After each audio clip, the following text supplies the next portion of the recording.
abogado constitucionalista de la máxima casa de estudios, conocedor de las leyes electorales de nuestro país. En este arranque, de otra parte importante, un buen bloque de campañas en nuestro país. Bienvenido, maestro, ¿cómo estás? Gracias, Héctor, un placer. Bien, pues estamos escuchando desde los lugares, desde las entidades donde iniciaron estas campañas, y lo que estamos observando es que la gente estará más expuesta a un bombardeo importante de spots y también pues de esa meta de lograr identificar qué ofrece uno, qué ofrece otro, para dónde va uno, para dónde va otro, ¿no, Roberto? Sí, como sabes, en los últimos años se han ido empatando las elecciones, se han ido haciendo concurrentes, ¿no? O sea que en la misma fecha tenemos elecciones federales y locales.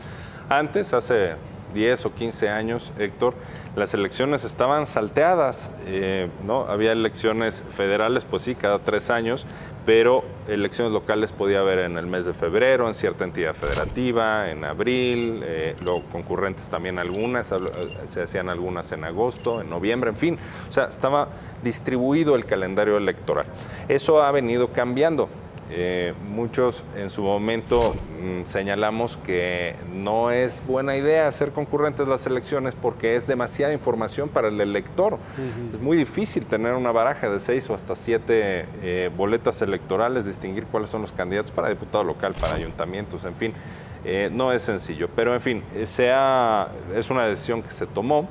Y entonces ahora tenemos elecciones pues ya prácticamente en todo el país, en 30 entidades federativas. Acabas de señalar las entidades en las que acaba de arrancar apenas el proceso electoral, pero es que varían mucho, digamos. Todavía hay algún sector que no arrancan.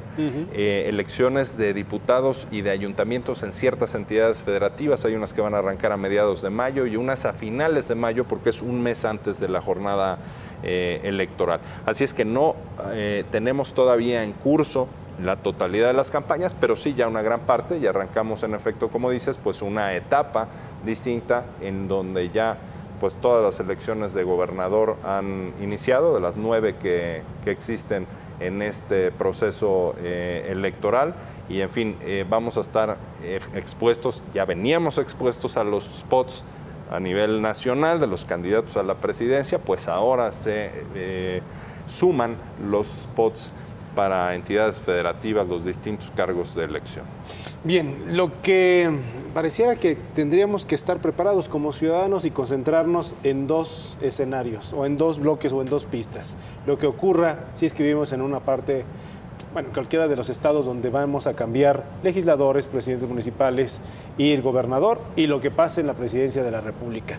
¿Cómo entrenar una sociedad así, Roberto, en donde pues no nos dejemos llevar por, no importa, todo que sea por este color, todo que sea por este color, no me importaría nada si es que van a votar, ¿no? Ese es un tema que ha ocurrido pues en muchas partes, el efecto imán que genera el candidato o los candidatos a la presidencia, ¿no es cierto? Un efecto de arrastre. De ola.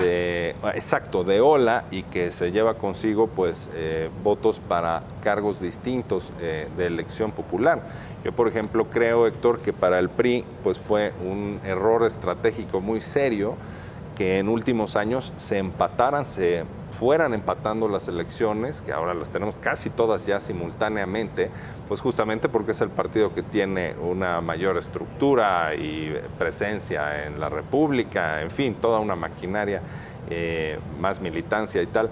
Creo que ha sido un error estratégico muy serio, porque en una elección presidencial en donde se polarizan las cosas, o sale un candidato opositor, digamos en este ejemplo al PRI, muy fuerte, o un candidato propio muy débil, eso hace que pues todas las elecciones tengan un efecto, y lo vemos en las encuestas. Sí. La fuerza de López Obrador en la elección presidencial, estamos viendo que en las elecciones de gobernador, pues en 5 de las 9 entidades, por lo menos en 4, pero quizás en 5 de las 9, lleva ventaja Morena, y está siendo competitiva en algunas, está siendo una fuerza competitiva en algunas más.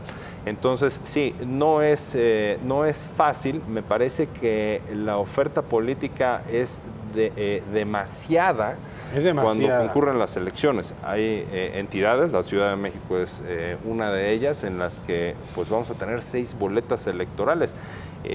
A mí por eso siempre me gustó más la opción de que fueran en diferentes momentos, ¿no? Que en un momento tienes elecciones locales, pues puedes analizar quizás con un poco más de calma cuáles son tus candidatos a diputado local, a ayuntamientos o alcaldías ahora, en fin.